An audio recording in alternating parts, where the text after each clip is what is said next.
Good evening. Welcome to Cornerstone Home Inspection Education Center. Tonight, we are going to cover the properties of wood and wood framing. Our speaker tonight is Stan Bajerski, and I'm going to hand it over to him. If anybody has any questions, please feel free to type them into your chat pod, or just feel free to unmute yourself and break in when you feel appropriate. Certificates will be mailed out tomorrow morning. And I'll hand it over to you, Stan. Good evening, everybody. Thanks for attending. I have a public service announcement, real brief one. The bill that we've been trying to, the right to have a home inspection bill that we've been trying to push as a profession with the help of some of our local representatives was DOA last week in the committee. Apparently, there's a rather large contingent of real estate people who are also politicians, and they put a lot of energy into just shutting down that bill right away. And some of the other people who were going to support us thought that it possibly could turn into a mandate, which if it was written like it was supposed to be to mirror the Mass bill, then it should have said it's not intended to be a mandate. But so that's dead in the water for Connecticut. Hopefully New York and Mass have better success. We are going to reorganize, and we're going to take the rest of the year to get our ducks in a row and go at it again next year. So good luck, Massachusetts and New York. Okay, so to the topic of the evening, properties of wood and wood framing. One of the most frequent questions that I've been asked by clients that come up during a home inspection is, what about that cracking in the sheetrock, or what about that nail pop? Is that a major issue? It is usually at the corner of a window or doorway, and it's usually diagonal. And now, as I've been involved in several Facebook home inspection groups, it's also become a common question for a lot of new inspectors. Not just cracking in sheetrock, but concrete and wood and things of that nature. So in all honesty, you need to look at other things to determine what may really be going on in a house. You really must know the properties of wood to better understand what you are looking at. As I become more and more familiar with training for home inspectors, I believe that the information passed on to inspectors sometimes is lacking specifics on how wood reacts to different things. So to evaluate a wood structure, I think you need to know how wood reacts to its environment. Wood is a structural tissue found in the stems and roots of trees and other woody plants. It is an organic material, a natural composite of cellulose fibers that are strong in tension and embedded in a matrix of lignin that resists compression. Mechanical properties of wood play an important role when used for different design applications. Wood is widely used for structural purposes, and this presentation summarizes some of the basic concepts related to mechanical characteristics of wood, including viscoelasticity, compression, shear, bending, strength, properties, and how such characteristics should be taken into consideration for an efficient, practical design and inspection. Wood is commonly classified as either softwood or hardwood, but hardwoods are not necessarily hard and softwoods are not necessarily soft. Some softwoods are harder than most hardwoods. So there's a couple examples of hardwood and softwood. Most of the so-called hardwoods used for furniture, we don't use a lot of that in building. If you look at the softwood part there, the pine, hemlock, fir, redwood, spruce, and cedar, mostly used in construction. Wood is hygroscopic. Moisture influences the strength of the wood. When the moisture content of the wood increases, this expands the wood. As humidity decreases, so does the moisture, shrinking the wood. This is known as EMC, or equilibrium moisture content. If if you installed recently, moved wood, or worked with wood installed on the job, it may take some time for that material to reach EMC with the air. If wood is at 10% and exposed to humidity at 25%, it will dry to 5% and shrink as a result. Standard moisture content of wood stands between 8% and 25% by weight. The EMC of the wood corresponds to the air temperature and the relative moisture. Kiln dried wood usually shows a moisture reading of 10% on the outside and 25% on the inside. The moisture content overall is almost always below 20%. Log, siding, shiplap, and tongue and groove must be kiln dried to stop the wood from shrinking or pulling apart. Post and beam constructions don't have to be kiln dried, but should be air dried. Post and beam constructions don't have the same risk of separation in the same way tongue and groove does. Most post and beam structures are outside as well, and this makes it easier for them to acclimate. If you are using post and beam indoors, you need to make sure that it is as dry as possible to avoid shrinkage and eventual separation. So what does this mean to us? So wood is exposed to seasonal weather conditions during construction. It shrinks and swells during construction, depending on temperature, humidity. Wood dries out in homes with forced air furnaces. So once they put that shell together, if it's winter and they're turning on that heating system, and it's a forced air furnace, it's going to start to dry that wood out. Cracks and nail pops can develop even early on as that wood reacts to the change in humidity and moisture. Trim joints can open, among other things. So I think if you do new construction, I think we all have at one point or another, you may see some of those things in a relatively newly constructed home or new construction. Moisture levels between 9 to 14% for anything outdoors. Anything under 30% moisture level is generally acceptable, depending on the application. Viscoelasticity. In contrast to metals and plastic, wood is an orthotropic material, meaning its properties will be independent in three directions: longitudinal, tangential, and radial, as illustrated in figure 1. So wood can move three different ways. Another unique property of wood is its viscoelasticity, which can be described as having both plastic and elastic characteristics when exposed to a certain deformation. Elastic materials easily stretch under an applied load.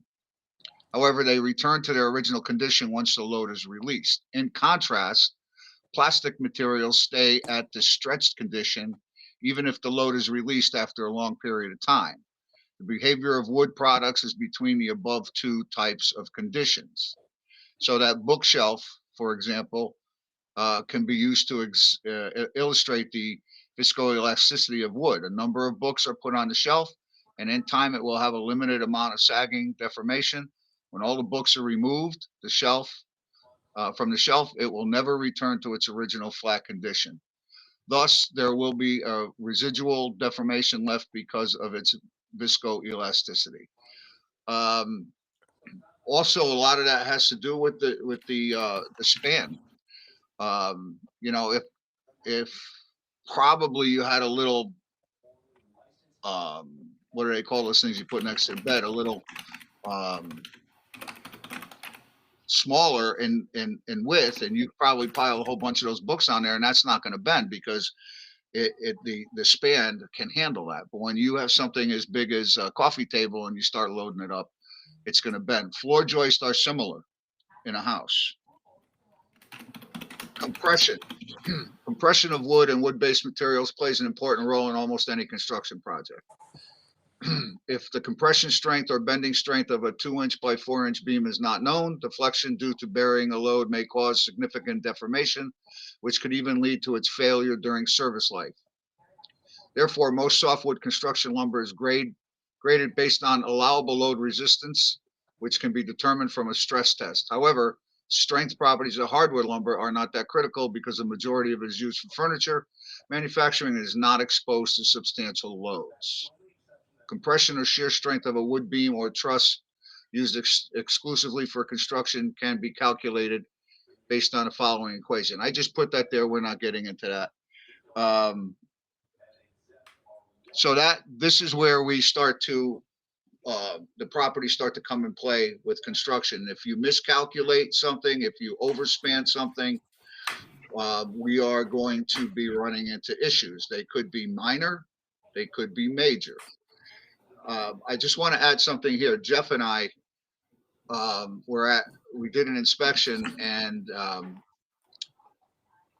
it looked like the center of the basement was heaving and pushing up on the lally columns and pushed up on the beam.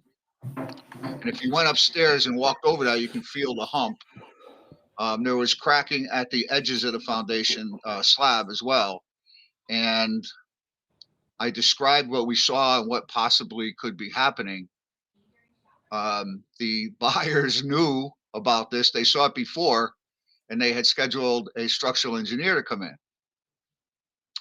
So Jeff and I were ready to go upstairs. Jeff, you're here, right, tonight? Yep. Jeff and I were ready to go upstairs, and the engineer came. So we turned around. I said, Jeff, let's go back downstairs and look at the boiler, make believe we're looking at something. And honestly, and I don't know what this guy charged, he almost word for word said what I said to them about what's going on there. So they don't come in and do calculations and load estimates and stuff like that. That guy, whatever he got paid, took his check and walked out of there and really had nothing more to say than what I was going to put in my report. In order to determine what's going on there, I think you need to do a little bit more work. So the structural engineer is not always the definitive answer, and if you pass on, but it's probably the best thing to do anyways, because that takes everything off your plate if there's an issue you think that you're not comfortable with or you needs further investigation. So if anybody is viewing this later as a recorded webinar, you'll have to record this number and then report that number with a second one that's coming up when you ask for your certificate. So you'll write that down if you're looking at this right now. Excuse me for a second. So MOE and MOR. In the case of a bending beam, we are dealing with modulus of elasticity and modulus of rupture to evaluate its load resistance. When Mo is a measure of the stiffness of while Mo is a measure of the stiffness of a body, Mor is related to maximum strength that can be resisted by that member. Both are expressed as stress, similar to most of other mechanical properties of wood. So in the diagram, it's kind of like that coffee table that was overloaded by the books. The weakest point of that span is at center load. And then if these two arrows here were, say, the foundation, you probably have less concern here than you would overloading the center span.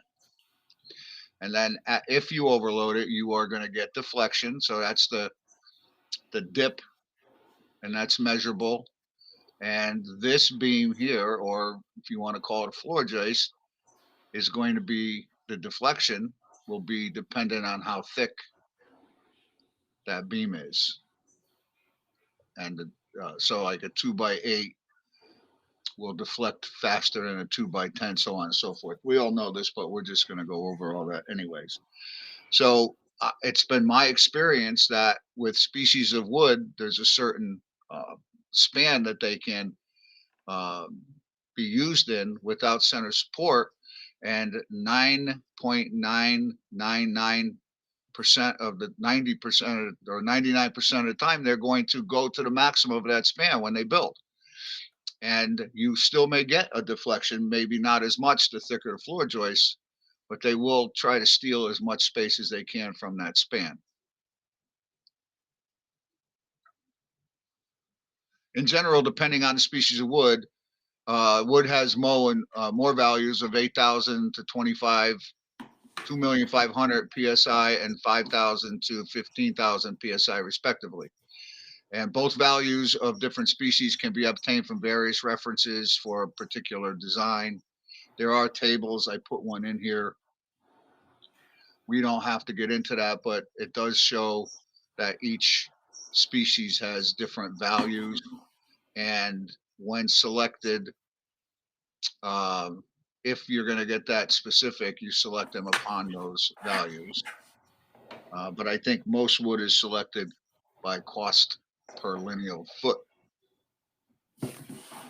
Moisture content. Moisture content of wood is also an important parameter influencing almost all mechanical properties. Strength properties of wood increase with its decreasing moisture content. For example, air-dried wood with average moisture content of 12 to 13% will have a higher strength properties than that of wood with 20% moisture content.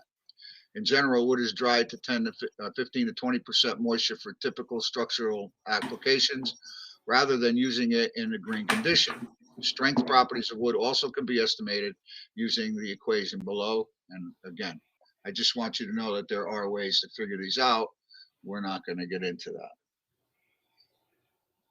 If in touch with water, wood can absorb it as a liquid or as a vapor from the air. Water is the most significant liquid or gas that wood can absorb. Despite this, wood always includes moisture due to its hygroscopic nature, whether it is a component of a living tree or a material. The terms water and moisture are used interchangeably here. Moisture has an impact on all aspects of wood, although it should be highlighted that only moisture found in cell walls is significant. Moisture found in cell cavities does little more than add weight.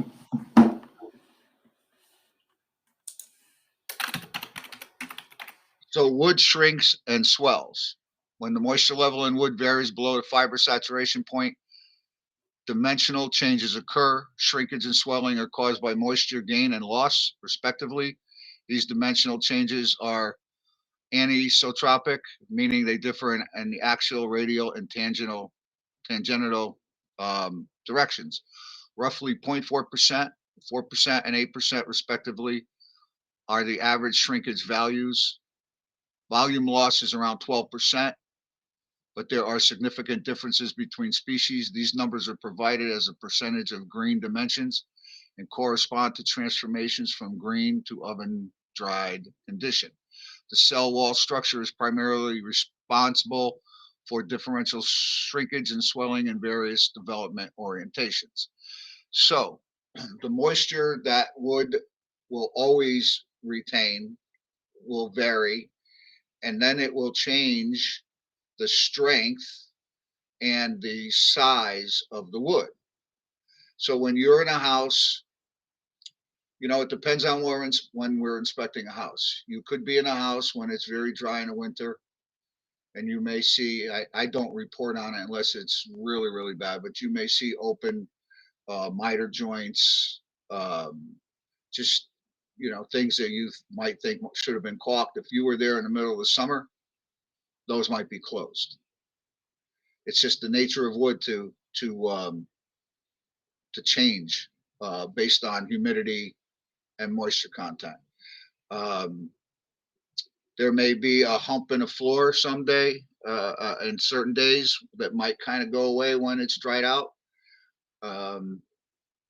Flooring may move. You may see gaps in hardwood flooring that you may not see when it's humid outside. So these are all the things that wood will do based on its environment. Degradation of wood. Bacteria, fungi, insects, marine borers, as well as environmental, mechanical, chemical, and thermal variables all contribute to the destruction of wood. The look, structure, or chemical makeup of wood can change during degradation, which can impact living trees, logs, or products. These changes can range from minor discoloration to irreversible transformations that render wood utterly worthless.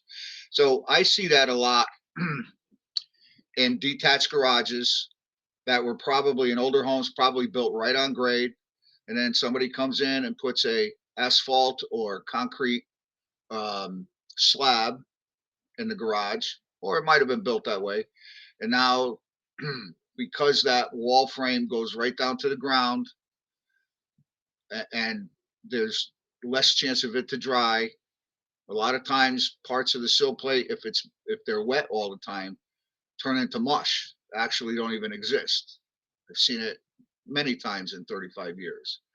That was a solid, strong, healthy piece of wood when it went in, but over time, the moisture degrades it to the point where it just basically non-existent.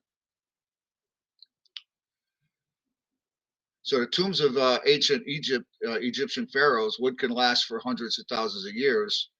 Only under the influence of outside elements does wood deteriorate or get destroyed. So those outside elements come inside, right? The rain, moisture from outside will get into a building. That's why it's so important to try and keep it out, or even around a building.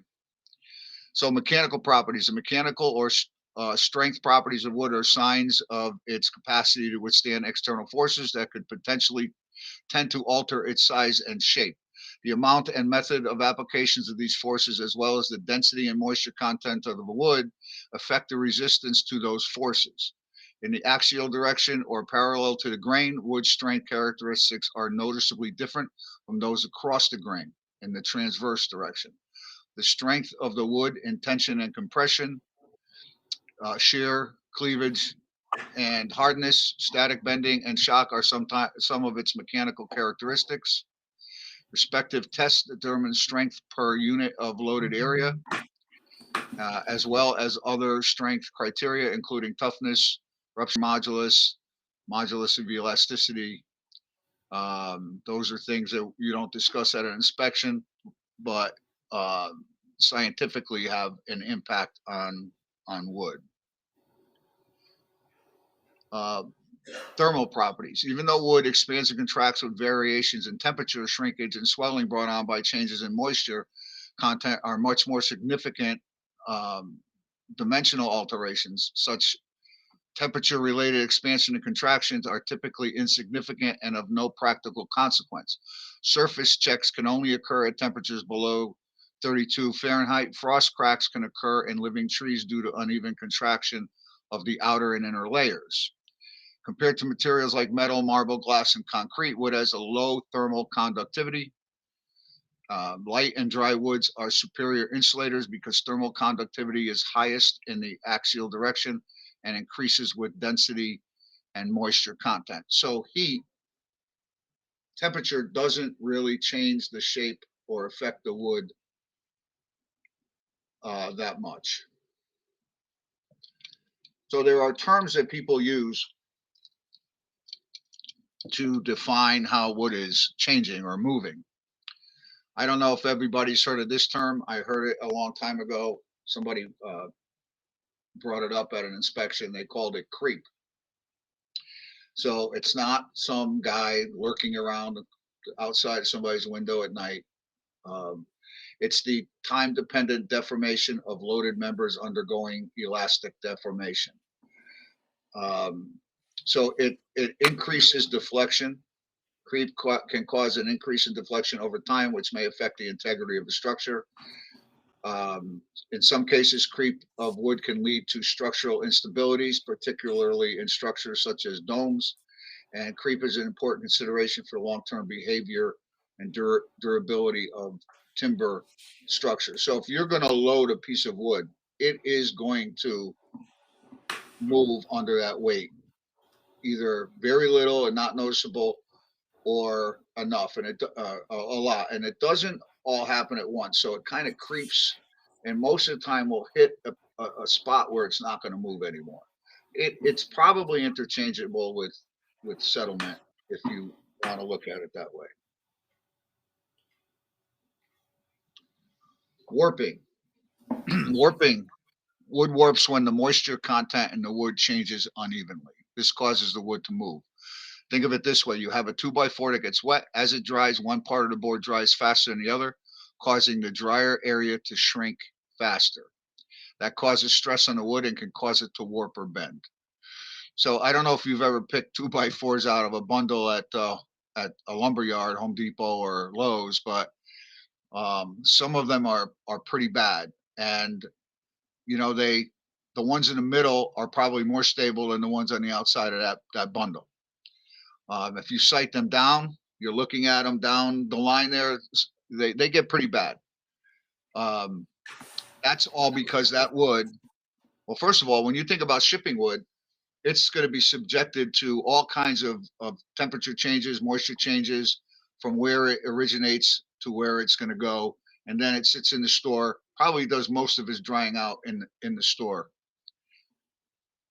So if you don't open that bundle up and try and it's not going to have it, but try and spread that wood out, they're all going to be affected differently.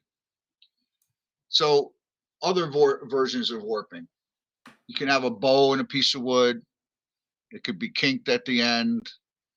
You see a lot of twisted. So a lot of older homes have solid wood carry beams. They tend to twist and check a lot because it's just one massive piece of wood. They're in damp basements usually. They will react.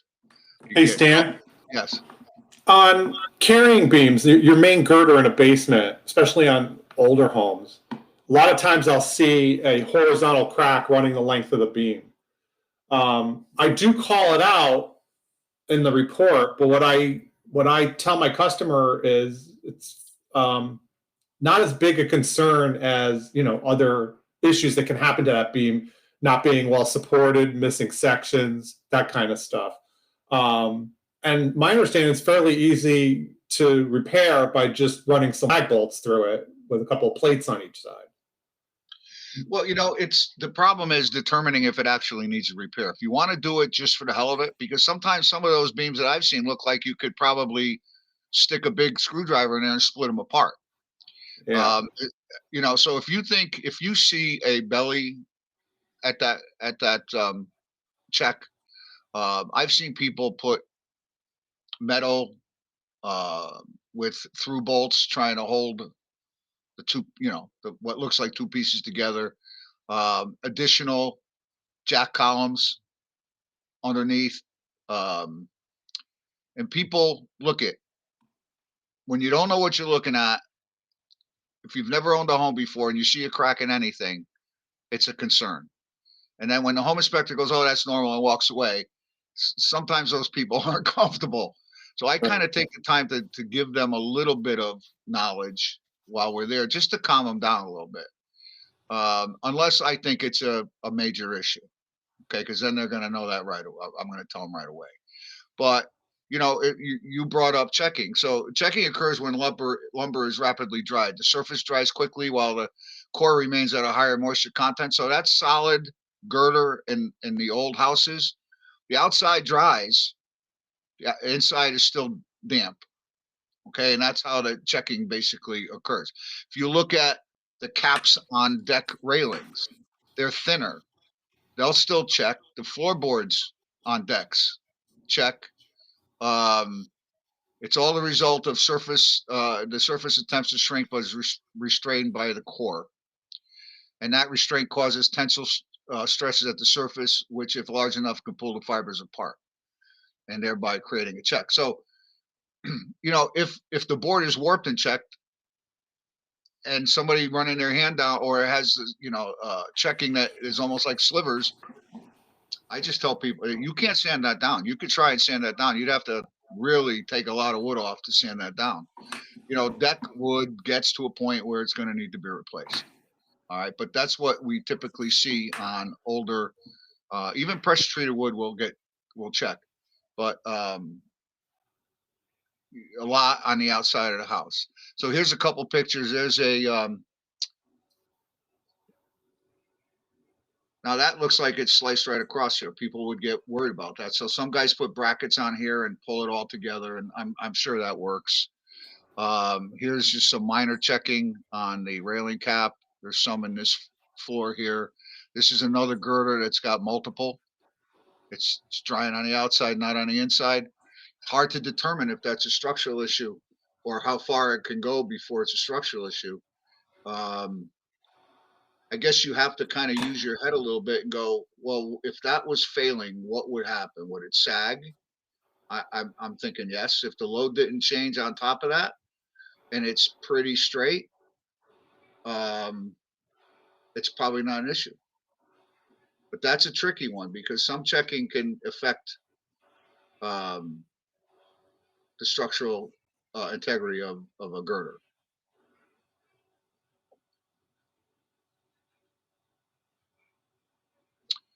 Cupping, we talked about cupping. You see that a lot in flooring, hardwood flooring. In that picture, that's a great picture because you got an angle where you can see that the floor is cupped. That can also, that's just expansion, absorbing moisture and expanding and cupping. That's hard to fix. That's hard to fix. So cupping is warp across the width of lumber. It is a natural event for wood. Bark side of lumber shrinks more than the hard side. That means that perfectly flat sawn lumber cups the most. Perfectly quarter sawn lumber does not cup at all. The closer the lumber is to the center of the tree, the greater the difference in shrinkage between the two sides, and therefore the greater the cupping tendency. This means that lower grade lumber, which is usually closer to the center of the tree, will cup more than clearer lumber from further away. And unfortunately, we're really not letting trees grow as much as we used to. There's a great picture at the end of this that shows you the difference. We're seeing a lot of this now in the lower grade lumber. I'm sure that's what you get at Home Depot and Lowe's.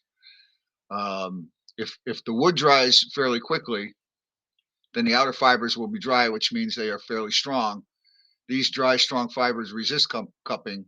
However, if partly dried lumber is re-wetted, or if the drying conditions have a high RH, meaning that the fibers are not as strong, then cupping will be more severe.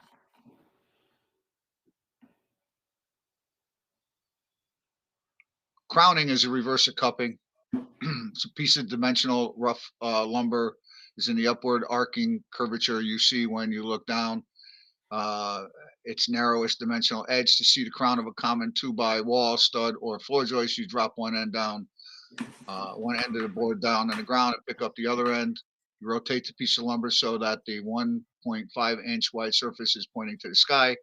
As you orient your eye, you will see that you are looking down this finished edge towards the ground. You will almost always see some amount of curvature. It's hard to get away from. It is possible to have a piece of lumber that's perfectly straight, or one with very little curvature, but they are few and far in between. So again, pick through that lumber when you're at Home Depot next time. See how many you find that you would want to use.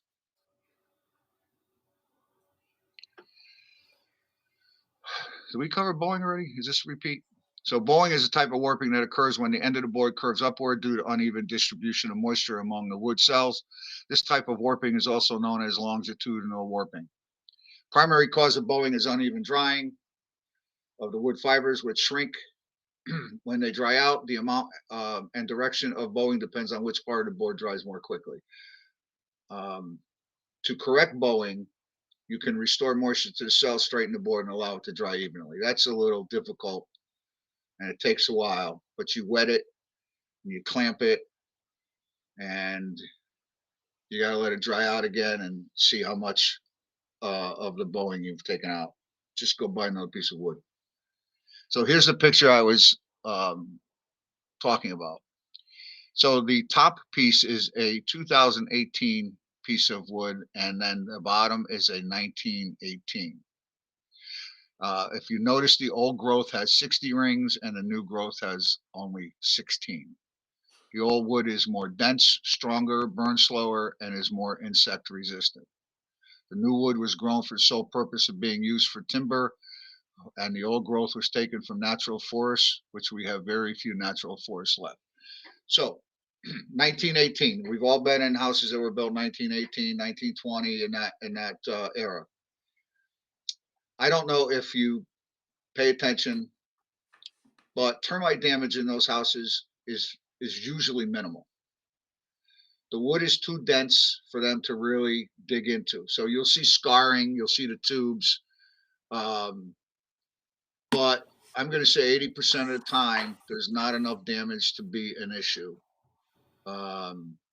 because of the density of wood. On the other hand, that wood on the top is like ringing the breakfast bell to them. The modern wood, for lack of a better word, they go through like crap through a goose. It's just not as strong and not as stable. And I think that's a great visual of the wood we're using today versus the old chestnut and stuff like that.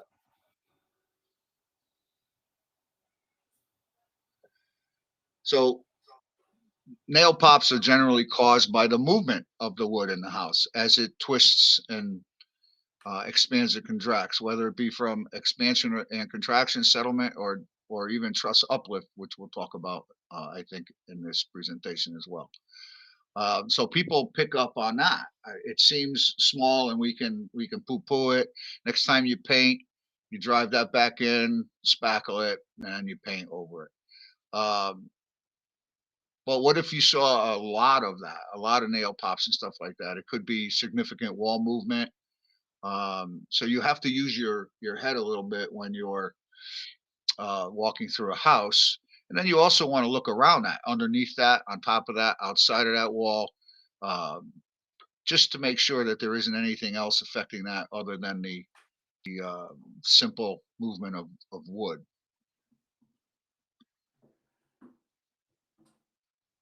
There's your second viewing code. I'll leave that up there for a second, just in case somebody may be looking at this later.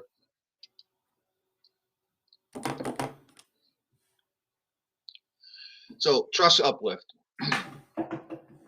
I've seen this a couple times over the years, not a whole lot. It's very obvious when there's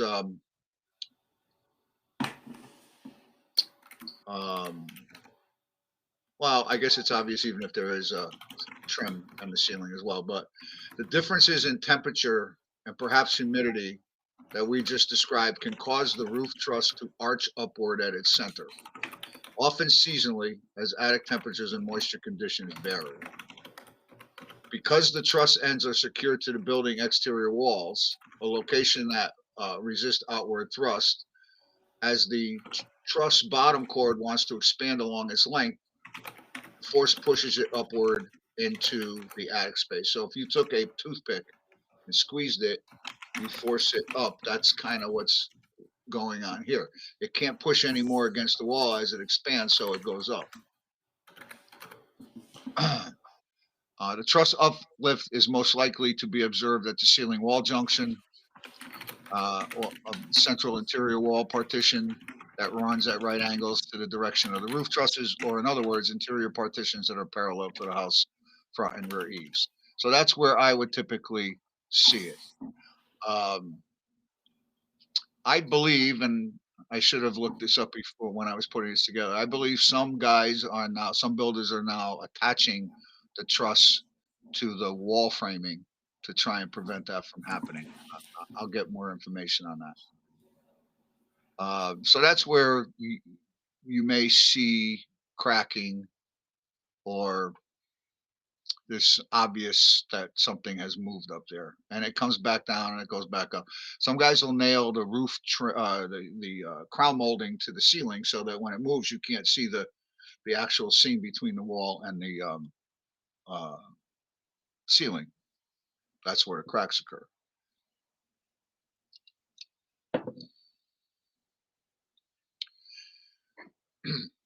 So we've all walked through a house that has china cabinet, right? And everything starts to shake. And I know when I was a little heavier a while back, I thought those things were going to fall over. And it was amazing to me because if you think about where they're located, they're not right in the middle of the room. They're not right in the middle of the span of the joist. They're usually against the wall where you would think you have the most support. But that whole floor joist is moving.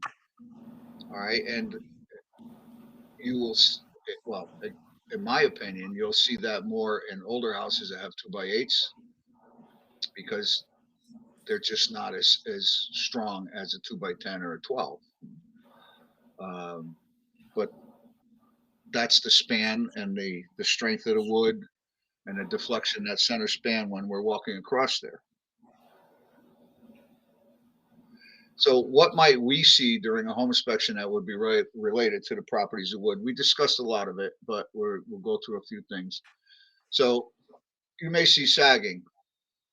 That's a little exaggerated. I don't know if that picture is just like squished or if it was really like that, but whatever's above that has got to be tremendously overloaded to cause that piece of wood to sag. But it is a result of overloaded beams, overspan floor joists, overspan roof rafters will sag. Maybe not that much, but there will be sagging in it. Compression. So you may see compressed beams, compressed floor joists. Usually when I see something like that, if the house looks like it's was built and hasn't changed, then the load doesn't change. So it could possibly be the moisture content of a basement just weakening the wood a little bit. Or if there was a kitchen above and they have the refrigerator, I mean, that's a little exaggerated as well, but the refrigerator point loaded over it, file cabinets in an office, if they're all full, they really put a lot of weight on the floor system. So you see something like that, you have to decide, is it the failure of the wood or is it an overload situation? But if you look at that wood, there's all kinds of mold and stuff, and that looks like a column is rusted. So that's probably more the environment and the weakness of that wood due to moisture, as we talked about already today. And then here's that check the beam again. Again, moisture related, and occasionally can be a structural issue. Probably not a lot, but if it's really bad, it could be. And there are ways to fix that.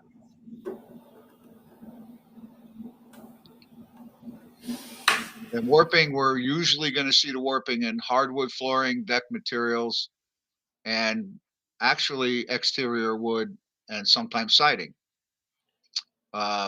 cupping as well. So cedar shingle siding. There's two ways to install shingles on a house. You nail them at the ends, or you blind nail them. Blind nailing, if anybody's seen it, you can't find a nail in the shingle anywhere because it's nailed right above where the upper course is overlapping. And you have to shorten the exposure so that we don't get the cupping and they don't lift. If you walk up to a house and all the shingles are cupped and you can actually pull them, they're lifting,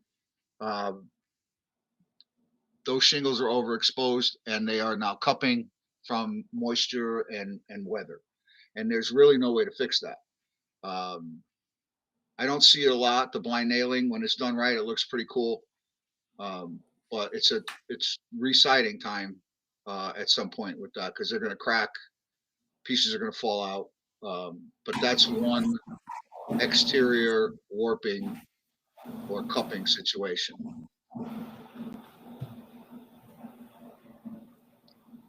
That's not the last one, is it? What's going on? No, you got a couple more. How come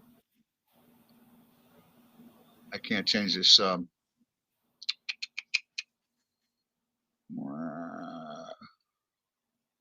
any ideas, Jim? You're just frozen?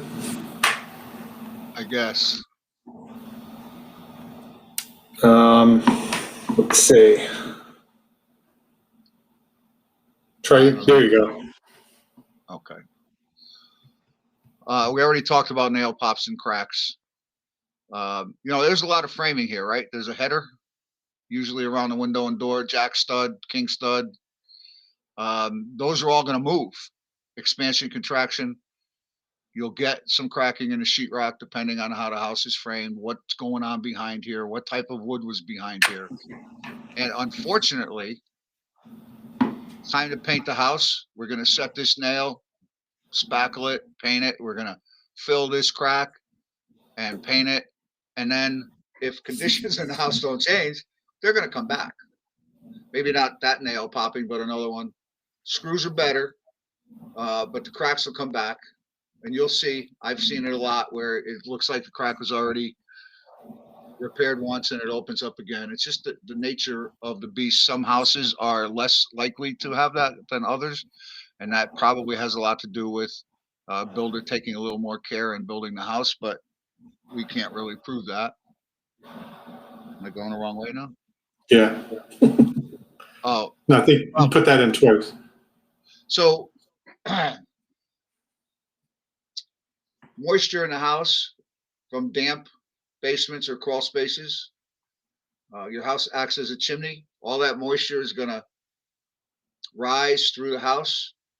If we have good ventilation in the attic, we may get rid of a lot of it and we'll just keep that flow going. But if it gets trapped in the house, your house will be humid.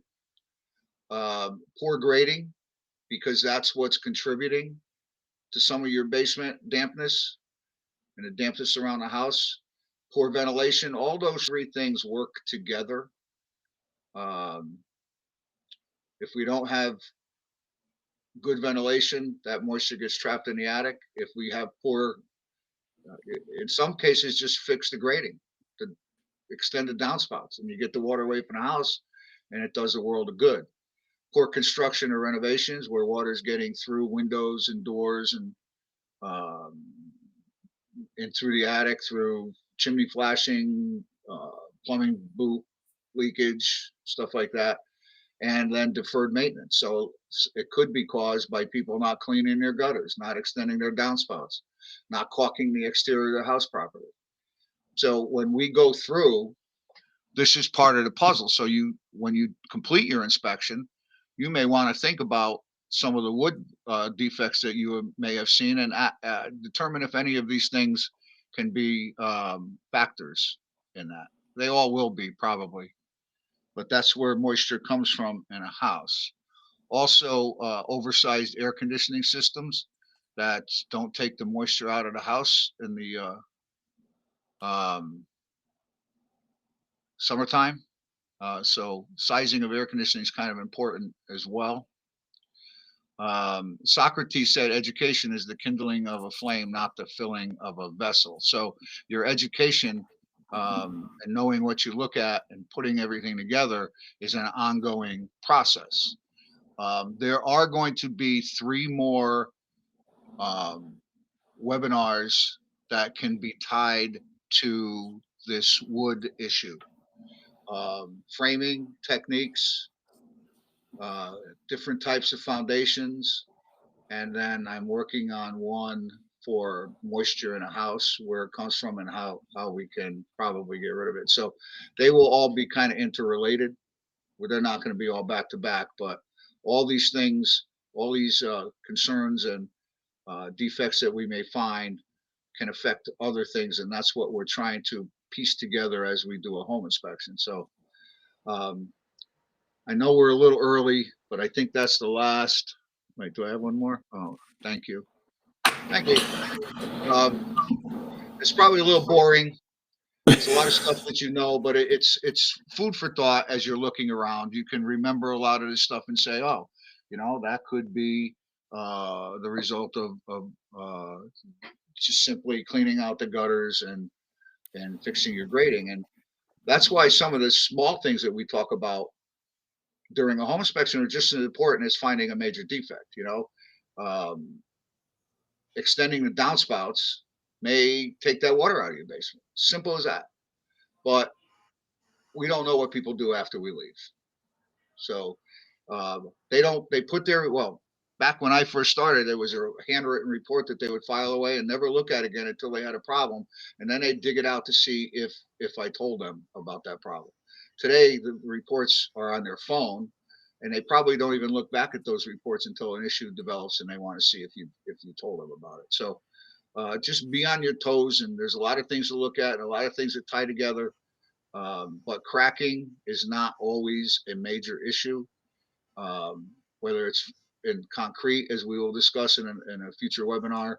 Um, you really got to take a lot of things into consideration when you make the call.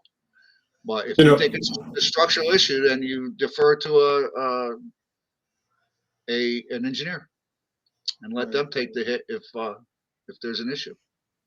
I know one of the things I do when I'm training interns, um, when we do see cracking and nail pops, when you're starting out, you think it's not a big deal. But if there's enough of them and the location of them, you do, like you just said in the presentation, you're pulling in the wood framing, the support, the foundation.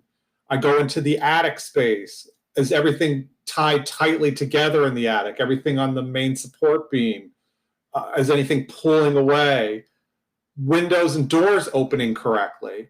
That's a huge, giveaway of what's happening with the framing and the structure of the house.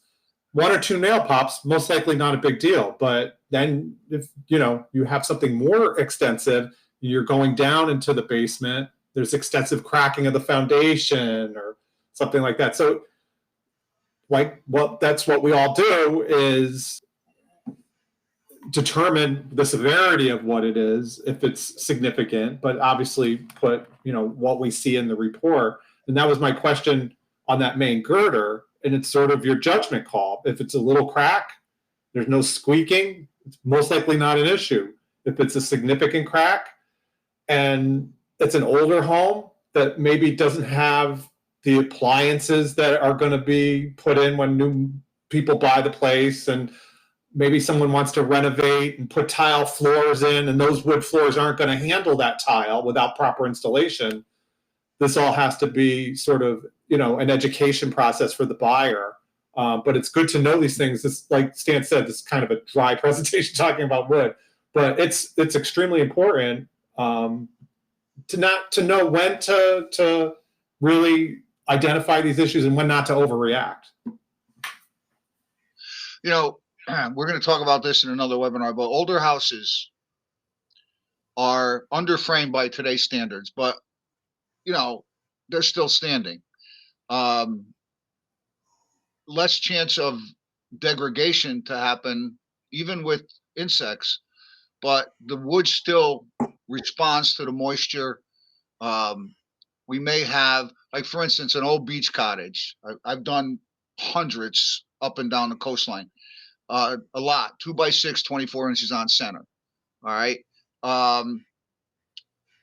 Very bouncy floor. You could fix that, but they were built to be seasonal homes, and then converted to all year round living space, because they were being near the water became very popular. So some of them were totally rebuilt. Some of them exist the way they did with a little bit of remodeling. Doesn't mean they're going to fall down, but they're definitely not the same animal as something that we build today. So you need to understand that when it's not a defect, it's just the way the house is built. And we're going to get into that in another webinar. What I'm hearing from a lot of realtors now is that home inspectors are over inspecting. All right, they're blowing things out of proportion and comparing a 1918 house to a 2000, to the current codes. And to a certain extent, that's a little bit true, but I just don't think we take a 1918 house and try and interpret it in today's codes. And you could say that it's a good idea to add this or do that, but that's not what they did back then. There was no way that house was going to be built like that. And you can improve it. So I tell people, you can improve it. You can make it safer. You can make it work better.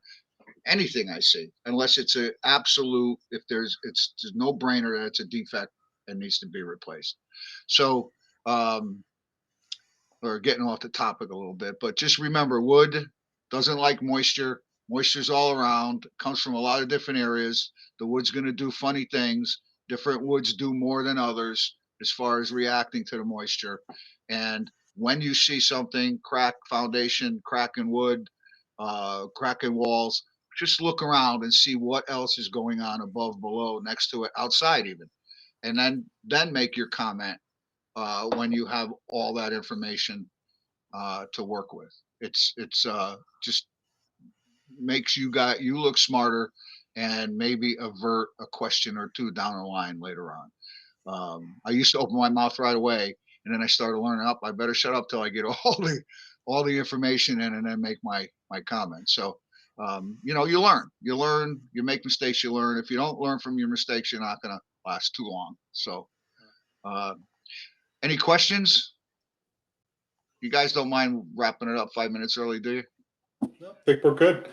So, We'll okay. see you on the 19th. It's Barlow Pump. Thank you for coming, everybody, tonight, and we'll wrap it up. Thanks, guys. Thank you.